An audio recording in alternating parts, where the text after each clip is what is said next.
The piano keys felt cold under Beatrice Winters' fingertips as she sat alone in the Silver Moon Saloon, playing a melody so mournful that even the bartender stopped wiping glasses to listen. It was 1878 in Tulsa, Indian Territory, and she had been performing her compositions of heartbreak and loss for 3 months now, ever since she'd fled St. Louis with nothing but her sheet music and a carpetbag full of broken dreams. Her fiancé had chosen another woman, a wealthy merchant's daughter who could offer him connections and comfort. Beatrice had only offered him her music, her passion, and apparently that had not been enough. So she had run, taking a position at this saloon where the owner, a gruff but kind man named Harold, appreciated her talent enough to pay her a decent wage and provide a small room upstairs. The song she played now was her latest composition, one she had titled "The Empty Chair in Her Mind."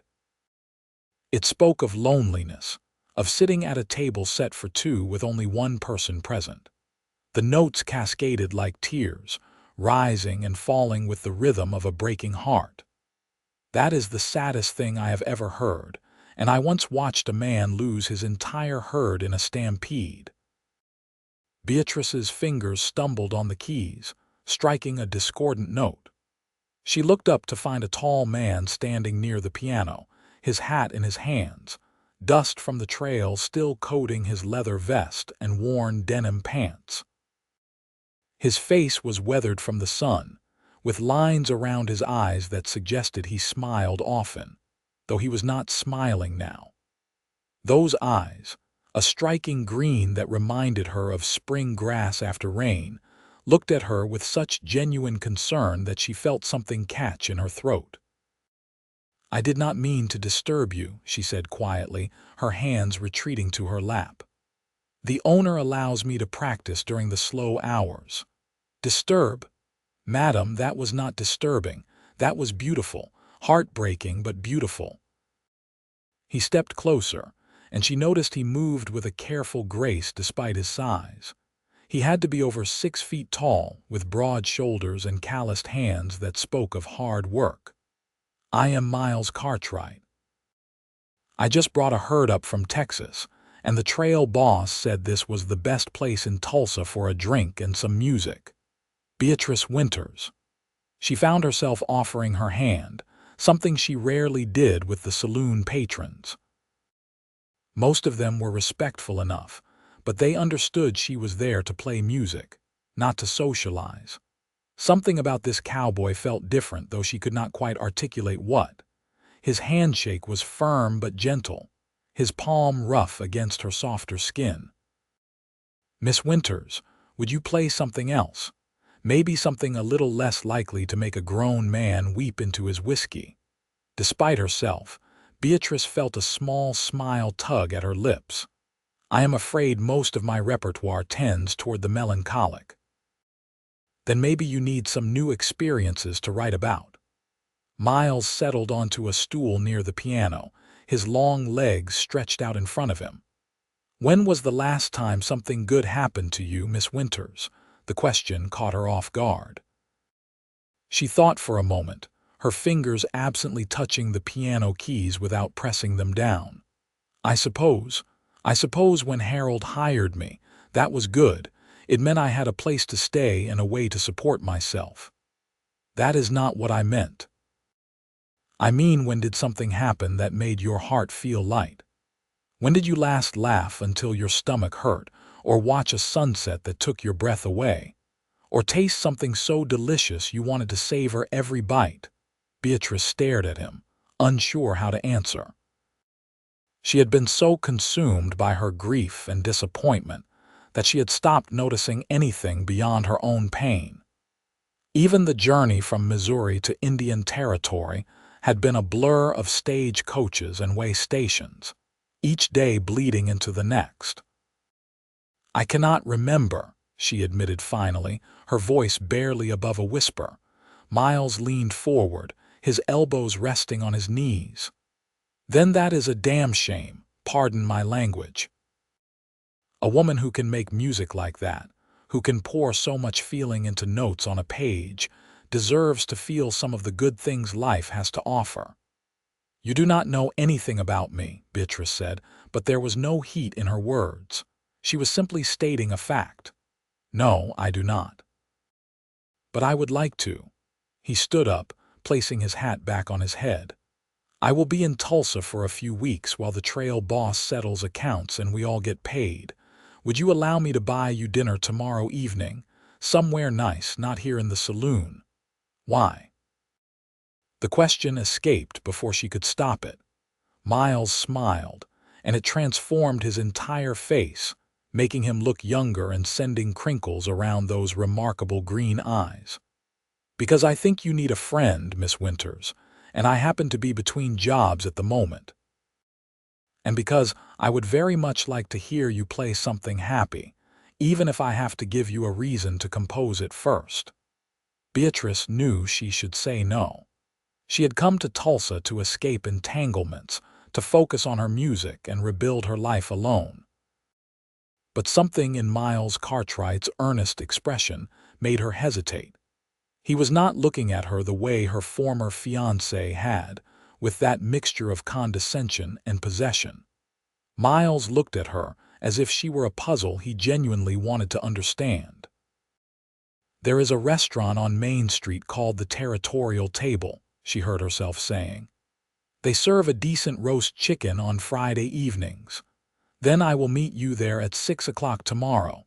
Miles tipped his hat to her. Thank you, Miss Winters. I look forward to it. After he left, Beatrice sat at the piano for a long time, her hands resting on the keys but not playing. She tried to recapture the melancholic mood that had driven her earlier composition, but it eluded her. Instead, she found herself thinking about green eyes and a genuine smile, about a cowboy who thought she deserved good things. Finally, she began to play, and the melody that emerged was different from her usual fare. It still had hints of sadness, echoes of her past pain, but there was something else woven through it, something that felt almost like curiosity, like the tentative unfurling of hope. The next evening, Beatrice changed her dress 3 times before settling on a simple blue cotton frock with pearl buttons down the front. It was one of the few nice things she had brought from St. Louis, and it made her eyes look darker, more mysterious. She pinned her blonde hair up in a simple style, allowing a few curls to frame her face and pinched her cheeks for color. Harold noticed her preparations as she came down the stairs. Going somewhere special, just to dinner, she said, trying to sound casual. The old man's weathered face creased into a knowing smile. That cowboy who was here yesterday, the tall one with the good manners, Beatrice felt heat rise to her cheeks. His name is Miles Cartwright. He is simply being friendly. Uh-huh. Harold did not sound convinced.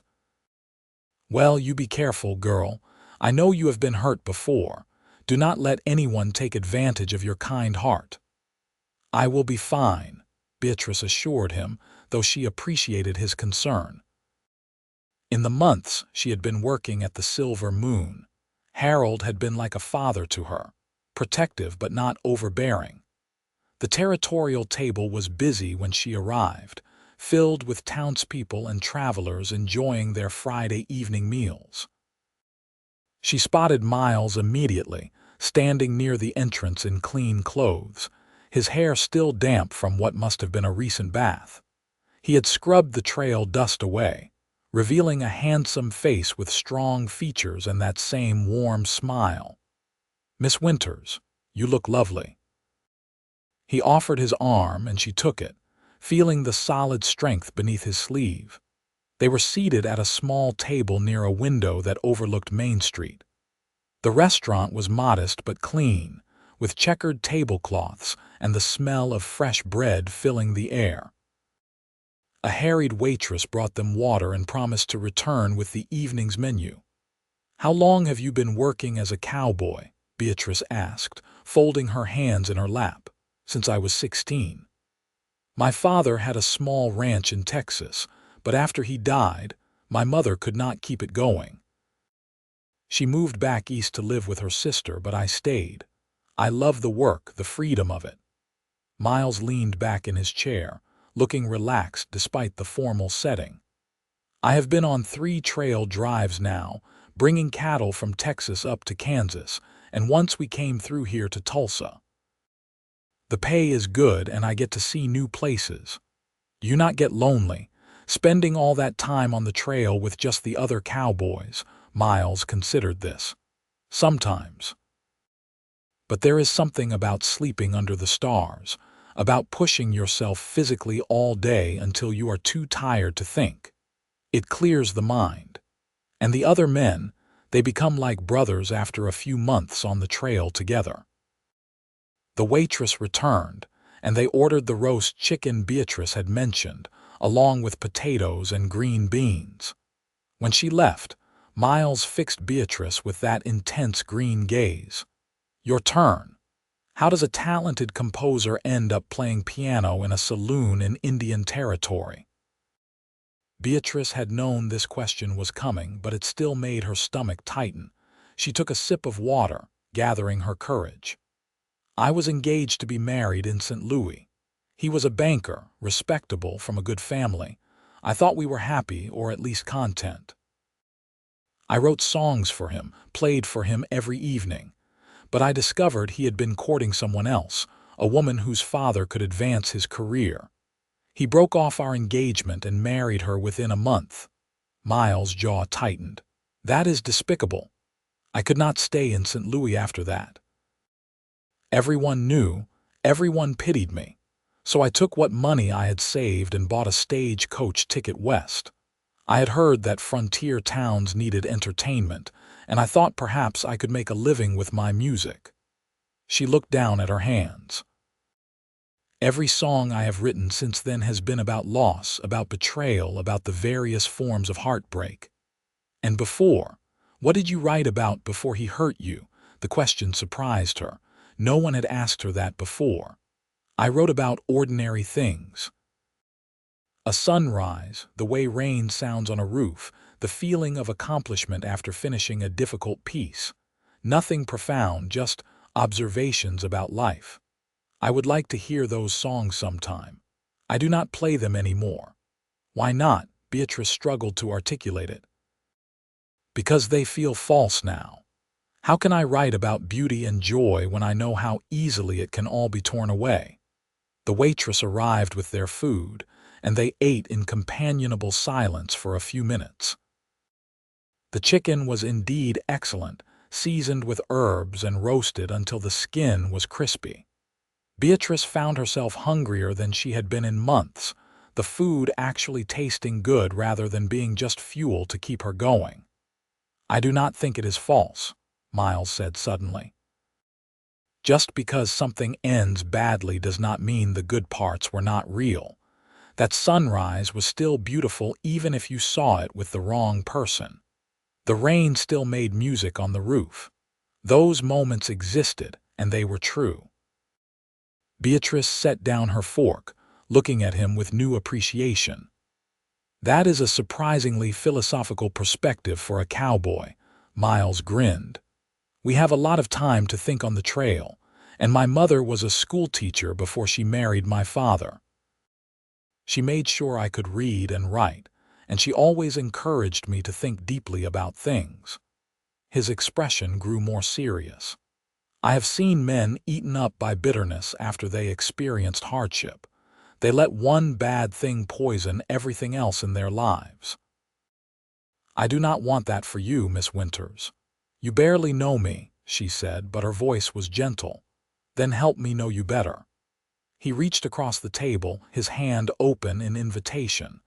After a moment's hesitation, Beatrice placed her hand in his. His palm was warm, his fingers curling gently around hers. "Tell me something about yourself that has nothing to do with music or heartbreak. Tell me something that makes you smile." Beatrice thought hard, reaching back into her memories before the betrayal, before the pain. "I love thunderstorms," she said finally. Not the dangerous ones, but the summer storms that roll in during the afternoon. The way the air smells right before the rain starts, like metal and earth. The sound of thunder rumbling in the distance. I used to sit on my parents' porch when I was a little girl and watch the lightning, trying to count the seconds until the thunder followed. Miles squeezed her hand. That is beautiful. What else? I love fresh bread. The smell of it baking, the way the crust crackles when you tear it open.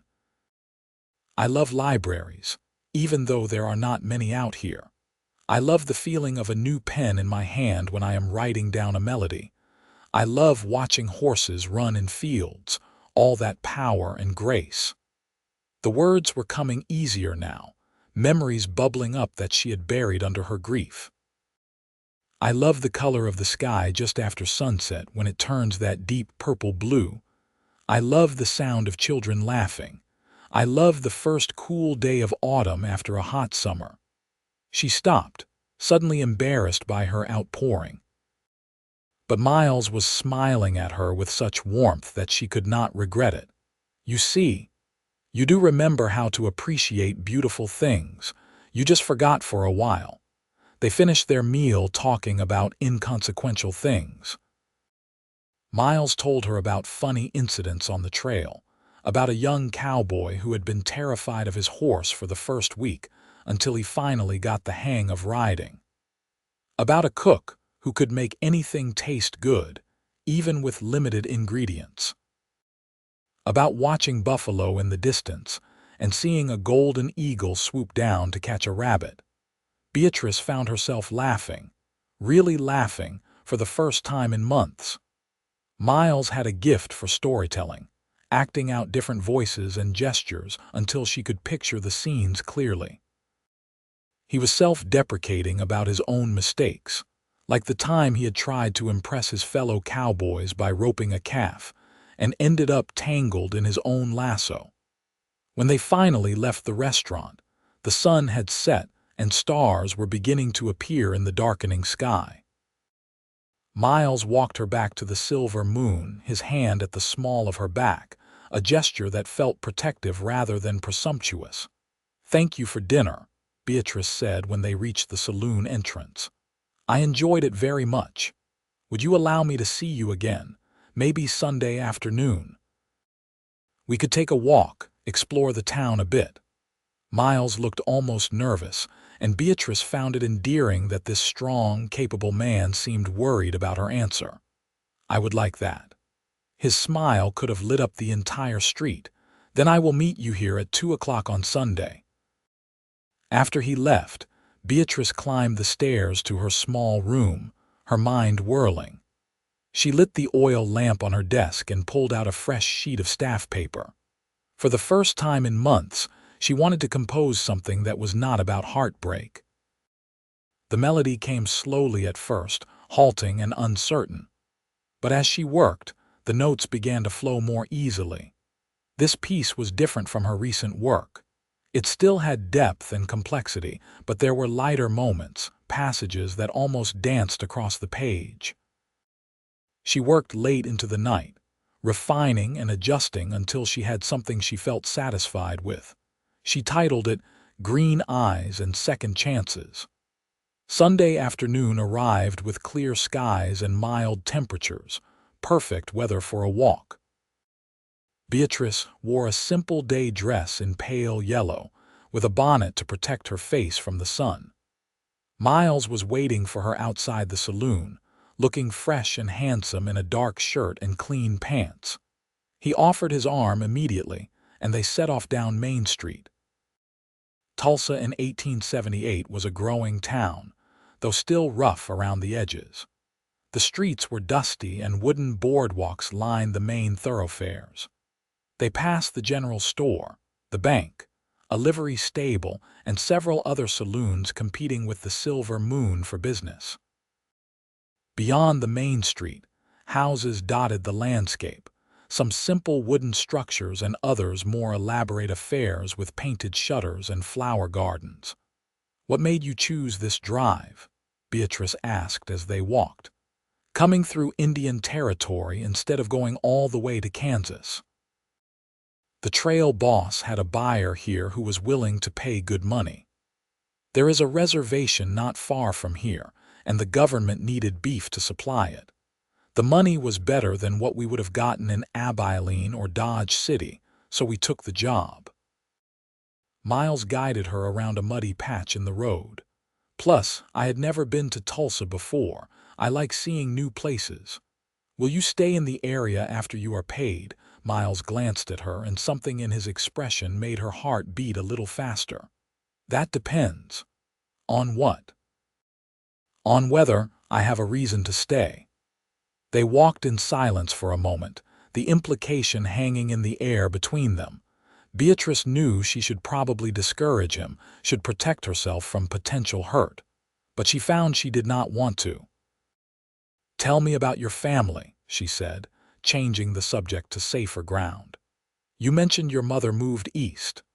"She is living with my aunt in Virginia now, teaching at a small school there.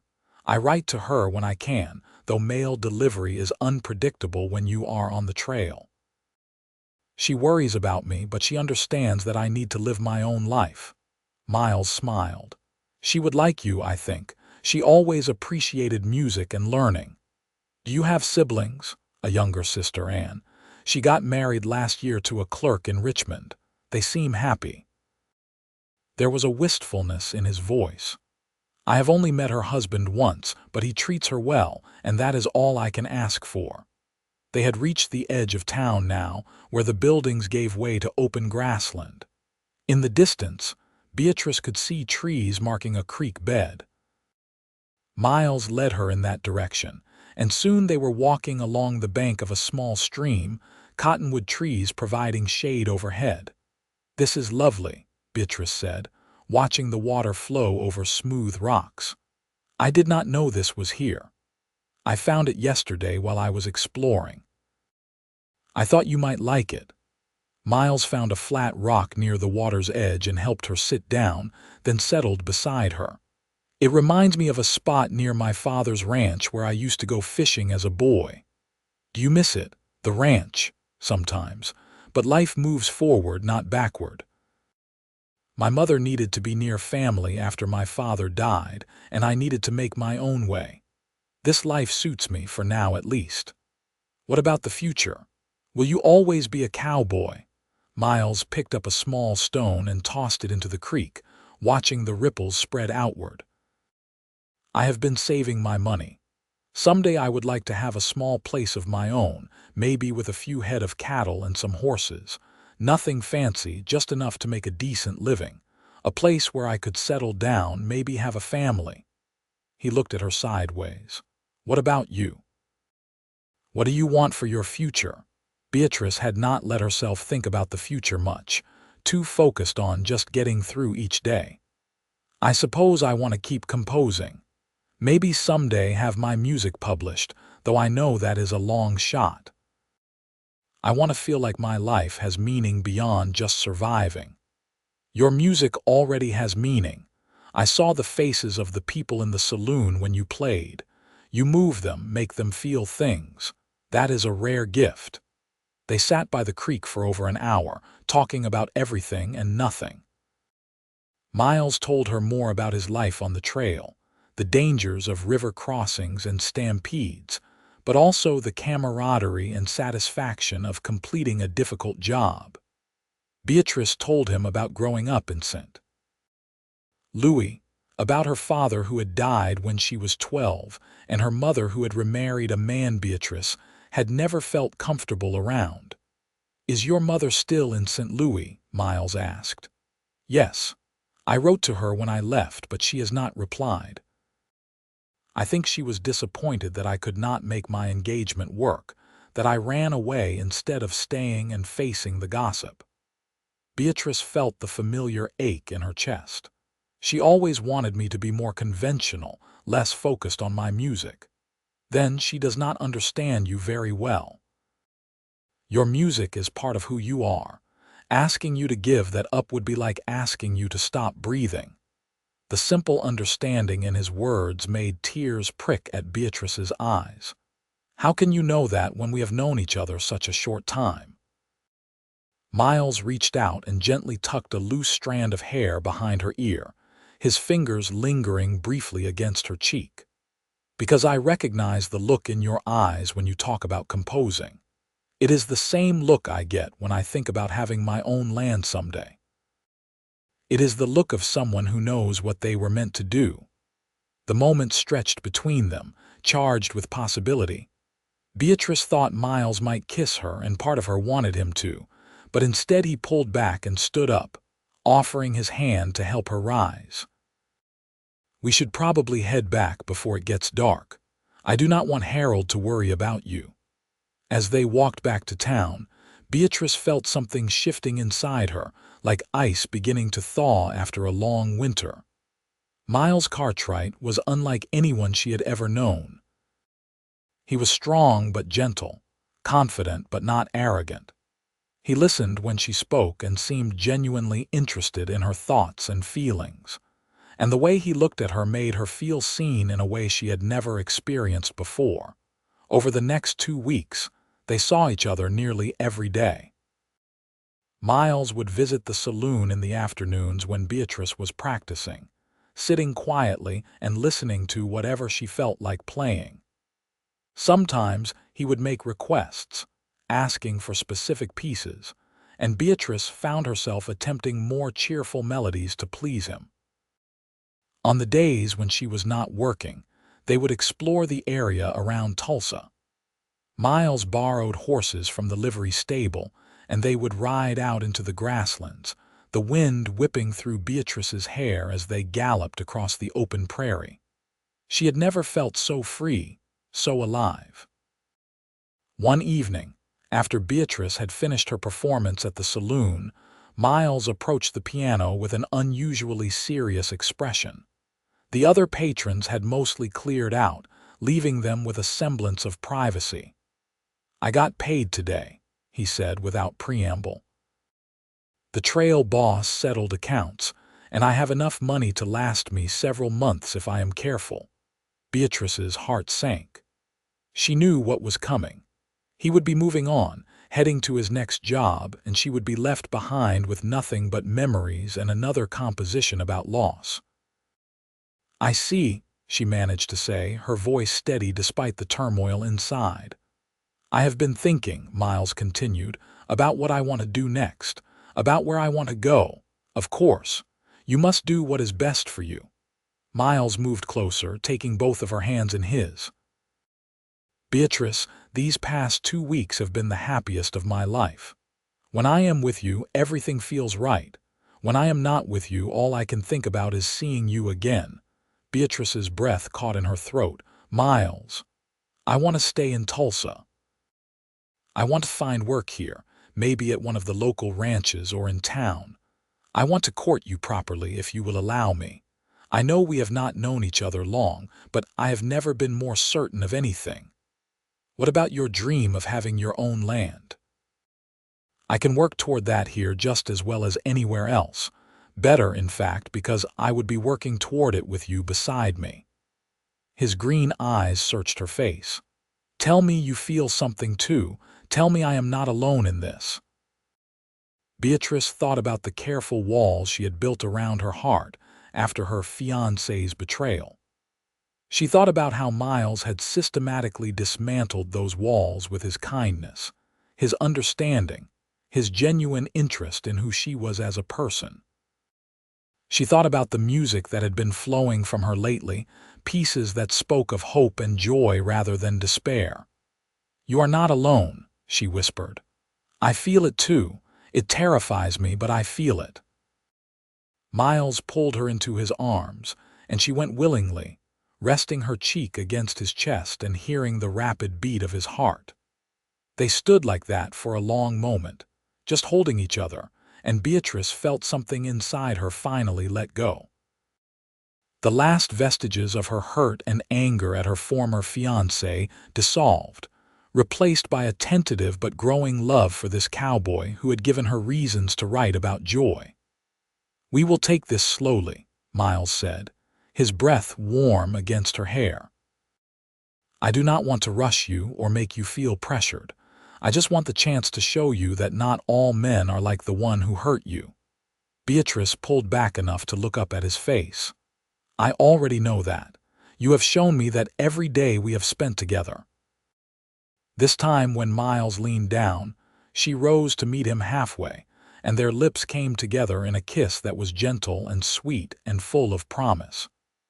Beatrice's first kiss with her former fiancé had been mechanical, perfunctory, something to be tolerated. This was completely different. This made her toes curl in her boots and her heart race and her entire body feel like it was singing. When they finally parted, Miles rested his forehead against hers. "I should let you get some rest, but may I see you tomorrow?" "You may see me every day for as long as you want," Beatrice said, surprising herself with her boldness. Miles grinned. "Be careful making promises like that. I might hold you to them." "Please do." Miles found work the next day at her ranch just outside of Tulsa, working with their horses. The owner, a gruff older man named Samuel Burton, recognized Miles' skill with animals immediately and offered him steady wages plus a small cabin on the property. It was not much, just one room with a stove and a bed, but it was his own space, and he made it clear to Beatrice that she was always welcome there. They fell into a comfortable routine. Miles would work during the day, and Beatrice would practice her music and compose new pieces. In the evenings, they would have dinner together, either at a restaurant or at Miles' cabin where he was teaching himself to cook simple meals. They would talk for hours, sharing their dreams and fears, learning everything about each other. Beatrice introduced Miles to the art of musical composition, showing him how she built melodies note by note, how certain chord progressions could evoke specific emotions.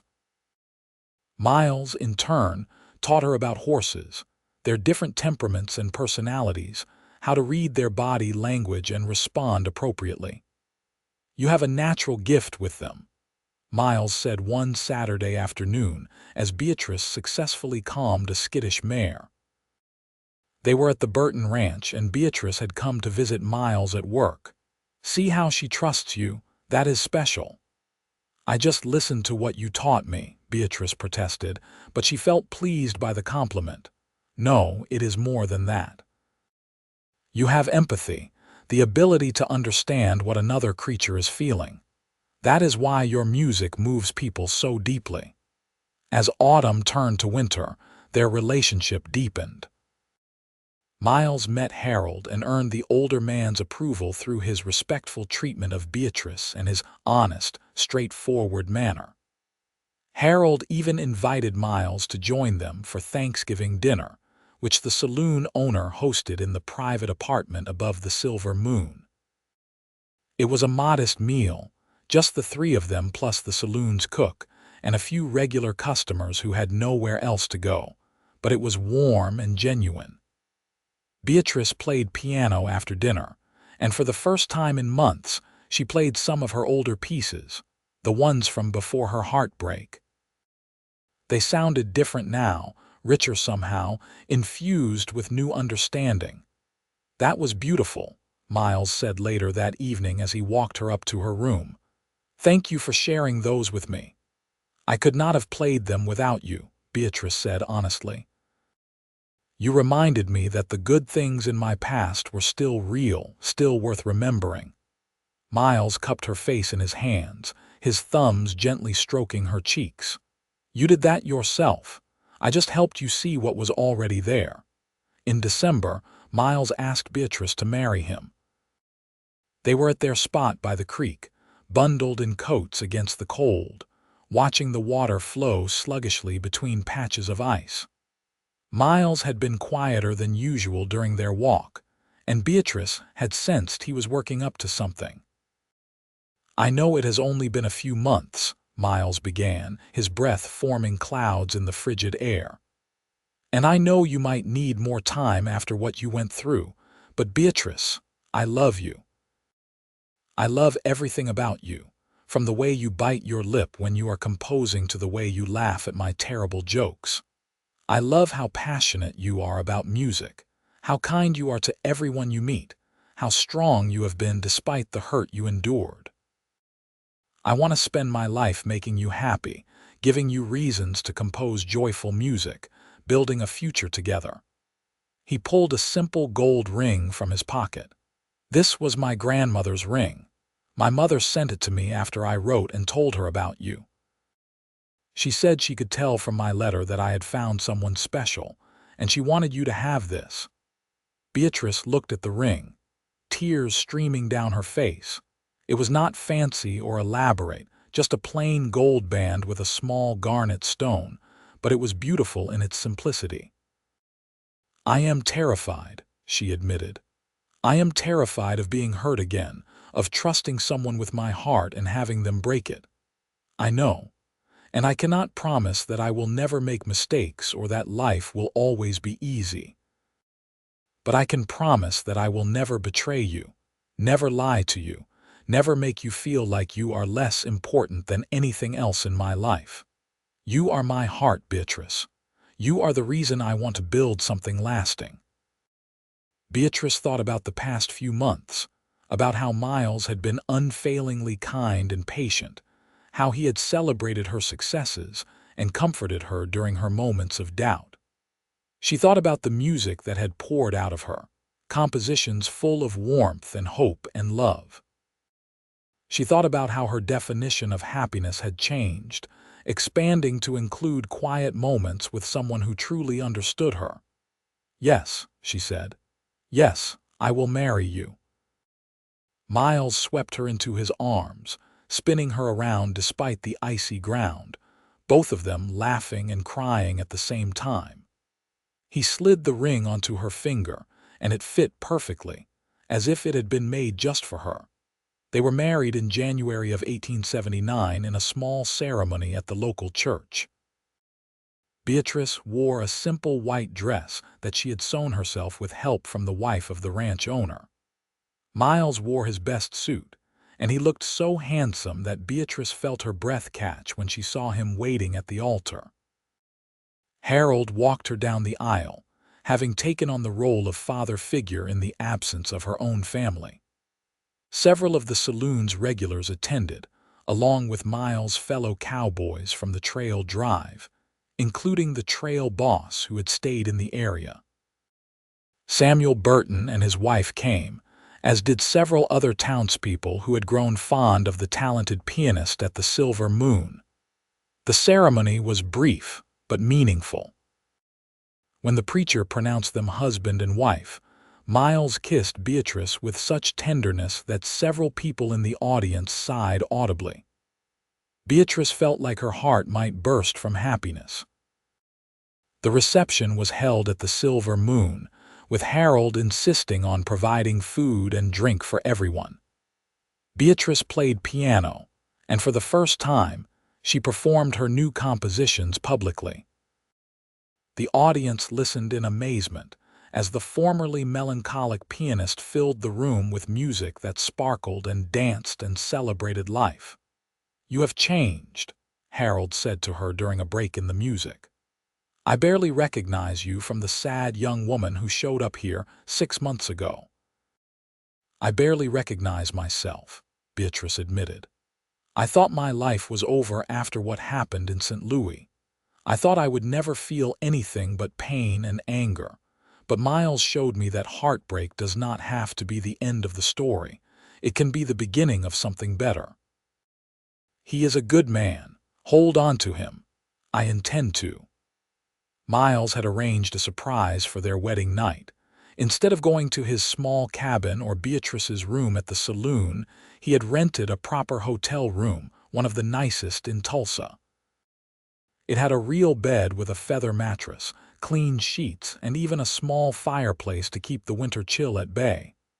"Miles, this is too much," Beatrice protested when she saw it, though she was clearly delighted. "Nothing is too much for my wife." He said the last word with such pride that Beatrice felt warmth spread through her entire body. They spent their wedding night learning each other in new ways, exploring the physical expression of the love that had been building between them for months. Miles was gentle and patient, attuned to Beatrice's needs and responses. Beatrice, for her part, discovered that physical intimacy with someone she truly loved was completely different from what she had imagined it would be. It was not just an obligation or a duty. It was a form of communication, a way of expressing emotions too deep for words. Afterward, they lay tangled together under the quilts, the firelight casting dancing shadows on the walls. Beatrice rested her head on Miles' chest, listening to his heartbeat gradually slow to a normal rhythm. "I love you," she whispered.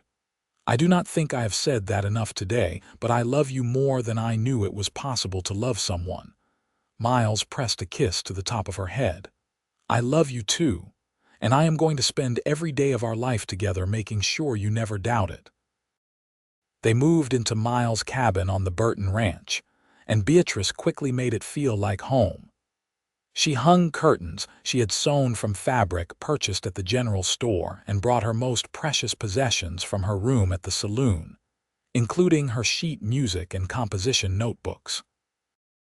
Harold had given them an old rocking chair as a wedding present, and it fit perfectly in the corner near the fireplace. Beatrice continued to perform at the Silver Moon several evenings a week, though Harold understood when she wanted to spend time with her new husband instead. Miles encouraged her music, often sitting in the corner and listening to her practice, his presence a silent support. In the spring, Miles took Beatrice to see a piece of land that had come up for sale, about 5 miles outside of Tulsa. It was not large, maybe 40 acres, but it had good grass, a reliable water source, and a nice spot where a house could be built overlooking a small valley. "It is perfect," Beatrice said, walking through the tall grass and imagining their future there. "But can we afford it?" "I have been saving every penny I can, and Mr. Burton said he would help us with a loan if we need one. He has been pleased with my work, and he trusts us to pay him back." Miles came up behind her, wrapping his arms around her waist. "I want to build us a real home here, Beatrice. A place where you can have a music room with a proper piano, where we can raise a family, where we can grow old together." Beatrice turned in his arms. "Are you sure? That is a big commitment. I have never been more sure of anything except marrying you." They purchased the land in April, and Miles immediately began working on building a house. Samuel Burton gave him reduced hours so he could focus on construction, and several of Miles' fellow cowboys volunteered to help on their days off. The community rallied around the young couple, with neighbors donating materials or labor, wanting to see them succeed. Beatrice helped as much as she could, though Miles insisted she not do any heavy lifting. She prepared meals for the workers and helped with finishing details like sanding wood and mixing paint. She also continued composing, and her music from this period reflected the joy and anticipation of building a life with someone she loved. In June, Beatrice discovered she was pregnant. She had suspected for a few weeks, but she wanted to be certain before telling Miles. When the doctor confirmed it, she could barely contain her excitement. She chose to tell Miles that evening at their cabin. He had been working on the house all day and was exhausted, but his face lit up when he saw the special dinner she had prepared. "What is the occasion?" he asked, noting the candles and the effort she had put into the meal. "I have news," Beatrice said, taking his hands across the table. "We are going to have a baby." For a moment, Miles just stared at her, and Beatrice worried that he was not happy about it. But then a huge smile spread across his face, and he jumped up from his chair, pulling her into a tight embrace. "A baby. We are going to have a baby." His voice was choked with emotion. "Yes, sometime around Christmas, the doctor thinks." Miles kissed her deeply, then knelt down and pressed a kiss to her still flat stomach. "Hello in there, little one. Your mama and I are very excited to meet you." Beatrice ran her fingers through his hair, overwhelmed with love for this man who had transformed her life so completely. A year ago, she had been alone and heartbroken, unable to imagine a future that held anything but sadness. Now she was married to a wonderful man and expecting a child, with a home being built and a life full of promise stretching ahead of her. The house was completed in September, just in time before Beatrice's pregnancy would make moving difficult. It was a modest but well-built structure with 3 bedrooms, a spacious kitchen, and a front room that Miles had designed specifically to hold a piano. The windows faced east to catch the morning light, and there was a porch where they could sit and watch the sun set over the valley. The day they moved in, Beatrice stood in the empty front room and cried happy tears. "It is perfect, Miles. Absolutely perfect." "Wait here," Miles said mysteriously. He went outside and returned a few minutes later with Harold and Samuel Burton, and between the 3 of them, they carried in a beautiful upright piano. "Miles, we cannot afford this," Beatrice gasped. "It is a gift," Harold explained, "from everyone at the Silver Moon. We all pitched in because we wanted you to have a proper instrument in your new home.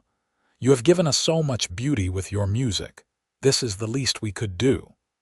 Beatrice hugged the old man tightly, then went to the piano and ran her fingers over the keys.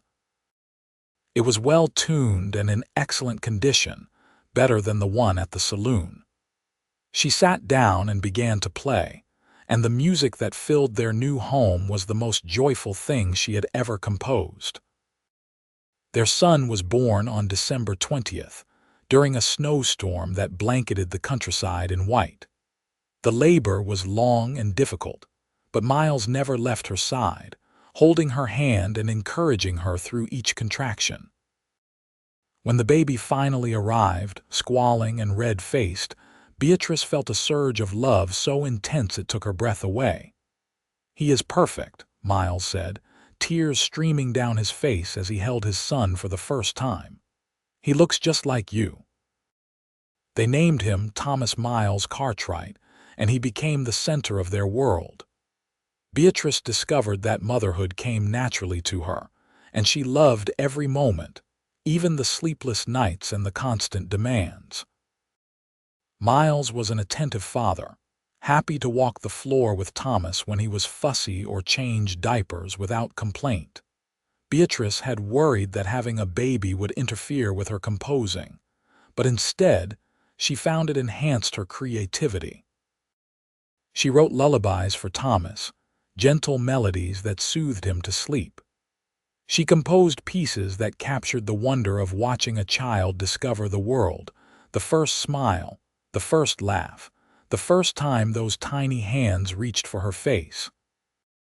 As Thomas grew into a toddler, Beatrice began teaching piano lessons to children in Tulsa, traveling into town twice a week. It provided extra income and allowed her to share her love of music with a new generation. Miles' horse training business was also thriving, with ranchers from all over the territory seeking his expertise. In 1881, their daughter was born, a tiny girl they named Elena Rose.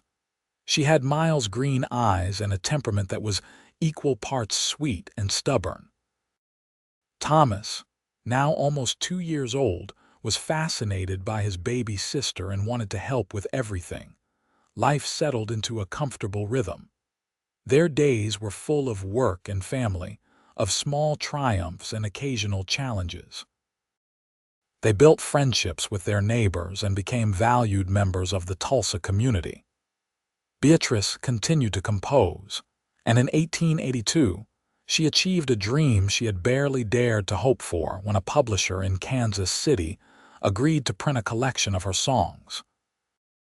The day the printed sheet music arrived was one of the proudest of Beatrice's life. She held the pages in her hands, seeing her name in print, Her music transformed into something permanent and shareable. Miles threw a celebration, inviting everyone they knew to their home to mark the occasion. "You did it," he said to her that night after everyone had left and the children were asleep. "You told me once that you wanted your life to have meaning beyond just surviving. Look at what you have built, Beatrice. Your music will outlive us both, touching people we will never meet." "I could not have done it without you," Beatrice said honestly. "You gave me the confidence to keep creating, to believe that my work had value. You gave me reasons to write about joy instead of just heartbreak." Miles pulled her close. "You gave yourself those things. I just loved you while you found your way." In 1884, they welcomed their second son, James William. He was a calm baby, content to watch the world with serious eyes, so different from his exuberant older siblings. The house felt full and lively, filled with music and laughter and the pleasant chaos of children. Beatrice sometimes thought about her former fiancé, wondering what had become of him. But the thoughts held no pain anymore, only a distant curiosity, and if she was honest, gratitude. If he had not betrayed her, she never would have come to Tulsa. She never would have met Miles. She never would have discovered that heartbreak could be the doorway to something infinitely better. Years passed in a blur of happiness and hard work. They expanded their house to accommodate their growing family. Miles built a barn and acquired more horses, turning his side business into a full-fledged operation. Beatrice's published music sold well enough that she was able to publish a second collection, then a third. Her reputation grew, and she occasionally received letters from people across the country who had played her compositions and wanted to tell her how the music had moved them. Thomas showed an aptitude for working with horses like his father, spending every spare moment in the barn. Eleanor inherited her mother's musical talent, taking to the piano as if she had been born to play. James was the scholar of the family, always reading, always asking questions about how things worked. In 1890, Beatrice's mother finally wrote to her after 12 years of silence. The letter was stiff and formal, but it represented an olive branch. She had heard about Beatrice's success, about her happy marriage and children, and wanted to know if they could reconcile. Beatrice wrote back, and while their relationship never became close, they exchanged occasional letters and news. Miles' mother visited once, making the long trip from Virginia when Thomas was 10. She fell in love with her grandchildren and told Beatrice that she was exactly the woman she had hoped Miles would find. The visit lasted 3 weeks, filled with stories and laughter and the building of bonds. As their children grew older and needed them less, Beatrice and Miles found themselves falling in love all over again, rediscovering each other as individuals rather than just parents. They would take long rides across their land, talking about their dreams for the future. They would sit on the porch in the evenings, his arm around her shoulders, watching the sunset paint the sky in brilliant colors. "Did you ever imagine we would have all this?" Beatrice asked one evening when she was 40 years old and Miles was 43. Their children were inside doing homework, and for a moment they had peace. "I hoped," Miles said. "That first day I saw you in the saloon playing that heartbreaking song, I hoped that maybe I could be the one to make you smile again. But I never imagined we would build something this beautiful." "I wrote a song today," Beatrice said. "It is called The Cowboy's Gift. It is about a woman who thought her life was over and the cowboy who showed her it was just beginning." Miles kissed her temple. "Will you play it for me?" They went inside, and while their children pretended not to listen but actually sat quietly to hear, Beatrice played her new composition. It was perhaps her finest work, a piece that wove together all the themes of her life, the heartbreak and healing, the loneliness and love, the sorrow and joy. It started in a minor key, sad and searching, but gradually transformed into something triumphant and bright, ending on a note of perfect resolution. When she finished, there was silence for a long moment. Then Miles, standing beside the piano, said, "That is us. That is our story."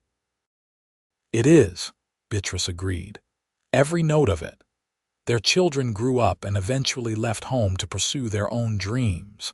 Thomas took over the horse training business, expanding it beyond what Miles had built. He married a rancher's daughter and gave them grandchildren.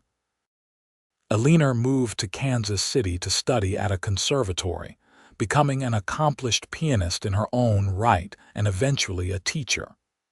James went to university and became a lawyer, settling in Oklahoma City, but visiting often. Beatrice and Miles grew old together in the house they had built, their hair turning gray, their faces gaining wrinkles from years of laughter and sun. But their love remained constant, perhaps even deepening with age as they became more essential to each other. Two halves of a whole that could not be separated.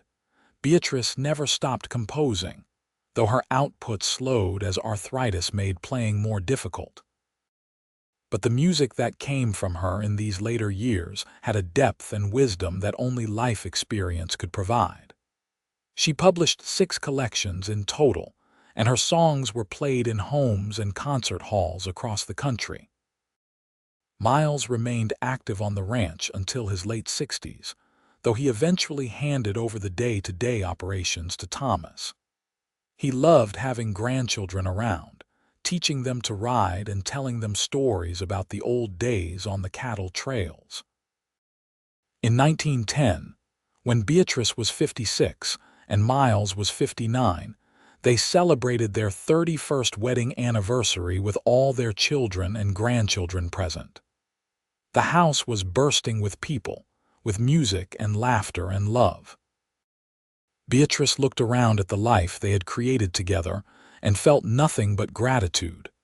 That evening, after everyone had gone to bed, she and Miles sat on the porch as they had done countless times before. The stars were brilliant overhead, and somewhere in the distance, a coyote howled. "Do you remember the day we met?" Beatrice asked, leaning against his shoulder. "Every detail.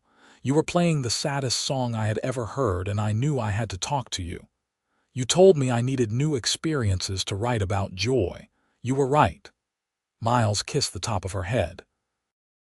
"You made your own joy, Beatrice. I was just lucky enough to be part of it." They sat in comfortable silence, holding hands, watching the night sky. Beatrice thought about the young woman she had been, fleeing St. Louis with a broken heart and no idea what the future held. She thought about the courage it had taken to start over, to open herself to love again despite her fear. She thought about all the songs she had written over the years, the progression from heartbreak to healing to pure joy. "I am glad I came to Tulsa," she said softly. "I am glad I walked into that saloon.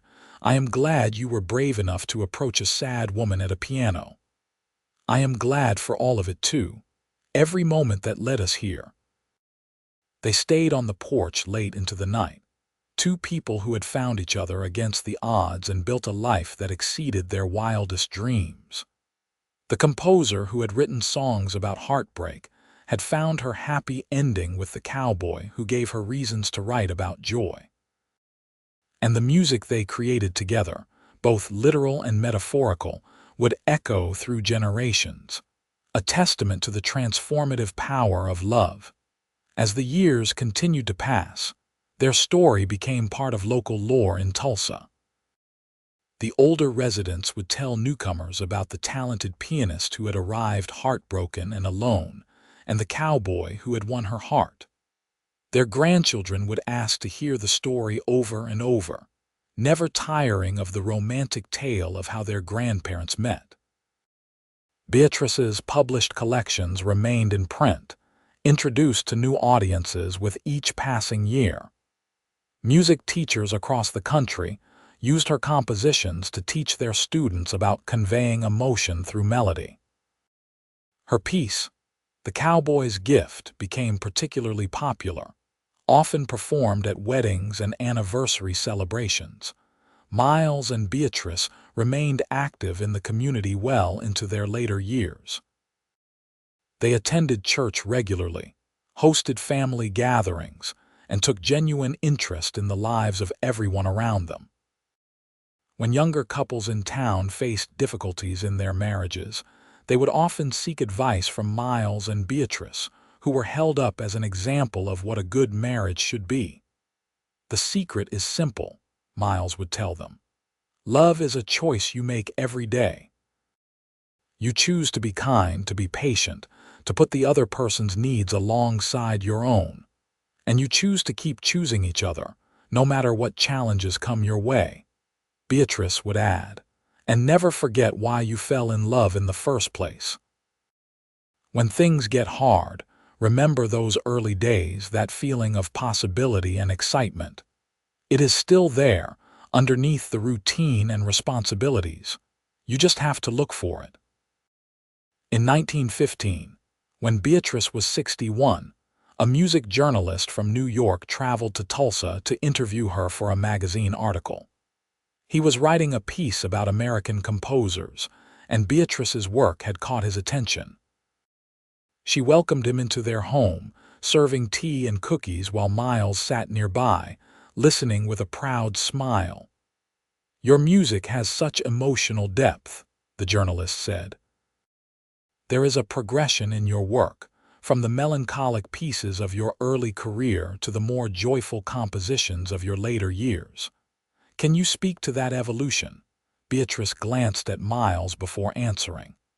"When I was young, I experienced a significant heartbreak. For a time, I thought that pain was all I would ever feel, and it dominated my music. But then I met my husband, and he showed me that heartbreak does not have to be the end of your story. He gave me new experiences, new emotions to explore through music. He gave me reasons to write about joy." "And you, Mr. Cartwright," the journalist turned to Miles. "What was it about your wife that made you want to pursue her, even when she was closed off by her past hurt?" Miles did not hesitate. "I saw the passion in her, the depth of feeling she could express through music. I knew that someone who could feel sadness that deeply could also feel joy just as intensely. I wanted to be the one to help her discover that." The article, when it was published several months later, painted a beautiful portrait of their love story and Beatrice's artistic journey. It brought renewed attention to her work, and she received letters from readers all over the country who were moved by her story. As they entered their 70s, both Beatrice and Miles began to slow down physically. Beatrice's arthritis made playing piano increasingly difficult, though she never stopped composing, writing music even when she could no longer perform it herself.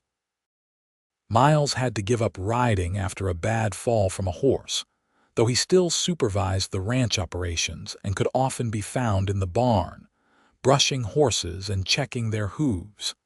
Their children and grandchildren visited regularly, filling the house with energy and life. Thomas had 3 children, all grown now with families of their own. Eleanor had 2 daughters who were both studying music. James had 4 children, the youngest still in school. Being surrounded by family brought them immense joy. In 1920, they celebrated their 41st wedding anniversary quietly, just the 2 of them. Their health was declining, and they preferred intimate moments together over large celebrations. They sat in the music room, Beatrice managing to play a few notes on the piano despite her stiff fingers, Miles sitting close enough that their shoulders touched. 41 years, Beatrice said wonderingly. "It has gone by so fast, and yet I remember every moment as if it were yesterday. Every laugh, every tear, every triumph and trial. I would not change a single thing. Even the hard parts, especially the hard parts, they made us stronger, brought us closer together." Miles took her hand, his thumb tracing the wedding ring she had worn for over 4 decades. "You are still the most beautiful woman I have ever known, inside and out. Your eyesight must be failing in your old age," Beatrice teased gently. "My heart sees perfectly clear." That winter was harsh, with heavy snows that isolated them on the ranch for weeks at a time. Beatrice caught a cold that settled in her chest, and despite the doctor's best efforts, she grew weaker. Miles rarely left her side, reading to her, holding her hand, reminiscing about their life together. "I am not afraid," Beatrice told him one evening as the snow fell outside their window. "I have lived a beautiful life. I found love, created music that will outlive me, raised wonderful children. I have no regrets." "Do not talk like that," Miles said, though they both knew her time was limited. "You are going to get better, Miles." She squeezed his hand with what strength she had left. "We have to be honest with each other. We always have been." He bowed his head, tears falling on their joined hands. "I do not know how to exist in a world without you. You will. You are strong, and you will not be without me, not really. I will be in every song, every memory, every sunset we watch together. I will be in our children and grandchildren. I will be all around you. It is not enough. I want you here beside me. I know. I want that too. But Miles, what we had, what we built together, it was more than most people ever dream of. We were so lucky." Beatrice passed away peacefully 2 days later with Miles holding her hand and their children gathered around her bed. Her last words were, "I love you," directed at Miles, and she slipped away with a slight smile on her face as if she were hearing music only she could perceive. Miles was devastated by her loss. For weeks, he barely ate, barely spoke, moving through each day like a ghost. But gradually, with the support of his children and the memories of the life he and Beatrice had shared, he began to heal. He found comfort in going through her compositions, reading the notations she had made in the margins, remembering when and why she had written each piece. He lived for 3 more years, spending his time with family and working on a project he had kept secret until it was complete. On what would have been their 44th wedding anniversary, he gathered his children and presented them with a book he had written. A memoir of his life with Beatrice, from that first meeting in the saloon to their final days together. "This is her story and our story," he told them. "I wanted you and your children and their children to know exactly how special she was, how much she meant to me. I never want anyone to forget what we had." Thomas, Eleanor, and James read the memoir with tears streaming down their faces. Their father had never been particularly eloquent with spoken words, but his writing was beautiful, poetic even, as he described his love for their mother and the life they had built together. Miles Cartwright passed away in his sleep 3 months after completing the memoir, at the age of 73. His children found him in his bed, looking peaceful, his hand resting on Beatrice's pillow as if reaching for her. They buried him next to Beatrice in the Tulsa cemetery, under a headstone that read, "Reunited in eternal joy." The memoir was eventually published, at the urging of Eleanor, who thought her parents' story deserved to be widely known. It became a modest bestseller, treasured especially by musicians and romantics who were moved by the tale of the composer and the cowboy. Paired with Beatrice's published music, it painted a complete picture of their extraordinary love. Their house remained in the family for generations, each new occupant treasuring the piano in the front room and the story of the 2 people who had filled the space with so much love. The land they had purchased and worked continued to prosper, passed down through Thomas's line, a testament to the foundation Miles and Beatrice had built. In Tulsa, they were remembered as pillars of the community, a couple whose love story transcended the ordinary and became something legendary. The Silver Moon Saloon, which eventually closed in the 1930s, had a plaque installed commemorating Beatrice's time there, noting that some of her most famous compositions had been written and first performed in that very space. Music historians studied Beatrice's work, noting how her style evolved over her career, how personal experience translated into universal emotions that resonated with audiences across time. Her compositions remained in the repertoire of pianists worldwide, each new generation discovering the depth and beauty of her music. But perhaps the greatest legacy Miles and Beatrice left was not the music or the memoir or even the thriving ranch. It was the example they set for their children and grandchildren about what love could be when it was built on mutual respect, genuine affection, and unwavering commitment. It was the lesson that heartbreak did not have to define you, that second chances existed, and that joy could be found even after profound disappointment. Their great-grandchildren, and eventually great-great-grandchildren, grew up hearing stories about the composer who wrote songs about heartbreak and the cowboy who gave her reasons to write about joy. They learned that love was not always easy, but it was always worth fighting for.